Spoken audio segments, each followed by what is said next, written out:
Want to build a custom object in HubSpot without touching a single line of code? Whether you need to track specialized data, organize new types of records, or tailor your CRM for your team's unique workflow, today I'll show you exactly how you can create custom objects in HubSpot code-free. With just a few clicks, you'll unlock a new level of flexibility within your HubSpot portal, and by the end of this tutorial, you'll be ready to build and customize any object you need to fit your business. Alright, let's get started. Before we dive in, make sure you've got an active HubSpot Enterprise subscription for any hub will work and that you're logged in as a super admin. These permissions are required because creating custom objects is a pretty powerful action, and HubSpot wants to make sure only the right people have access.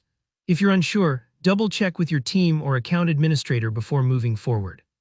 First up, within your HubSpot account, head to the top navigation bar and look for the settings icon, the small gear up there. Give that a click. This is where most configuration takes place, so it's like the control room for your HubSpot setup. Once you're in settings, take a look at the left sidebar. Scroll down or expand the Objects menu and you'll see a section called Custom Objects. Go ahead and select that. This is the dedicated space in HubSpot for managing any custom object you want to create. Think of it as a blank canvas, ready for your unique ideas. Now, to start creating, you'll either see a prompt in the center of the page that says Create a Custom Object, if none exist yet, or if you already have some, the button will be in the top right corner. Just click whichever option applies to you. HubSpot makes this part super intuitive so you won't get lost. Next, a panel will slide in from the right asking for details about your new object. You'll need to enter two names. The singular and plural forms. For example, if you're tracking real estate, you might use property and properties. This seems minor, but it actually helps your data stay organized everywhere from filters to reports, so take a moment to choose names that are clear and meaningful to your team. Optionally, you can add a description. While it's not required, I recommend giving a quick summary, like stores information about available real estate properties. This helps everyone on your team, especially new folks, know instantly what this object is for. Now you'll need to define the primary display property. This is essentially the main identifier for each record, seen when you're browsing your data or clicking into a profile card. Common examples are property ID or registration number. Enter a label and then select the property type.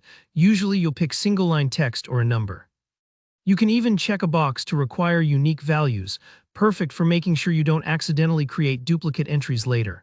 You can also add up to 3 secondary display properties. These show alongside your primary property on the index page and act like quick glimpses of important info. Think address, owner, or status. Just click plus add property and fill in what matters most to your workflow. It's totally optional but super handy for teams who want extra context at a glance. Once you're happy with your setup, scroll to the bottom and hit the Create button. Give it a moment. Sometimes HubSpot takes a few seconds here to finalize everything. Now that your custom object is live, you can keep customizing. Under the Properties tab, add fields unique to your process like lease expiry date, value, or anything that fits your needs. Jump to the Associations tab to connect your object with standard items like contacts, companies, or even other custom objects. And if you want to track stages, you can create custom pipelines to visualize your workflows in a board-like view, similar to how deals work in HubSpot. And there you have it, you've created a custom object in HubSpot, no coding required.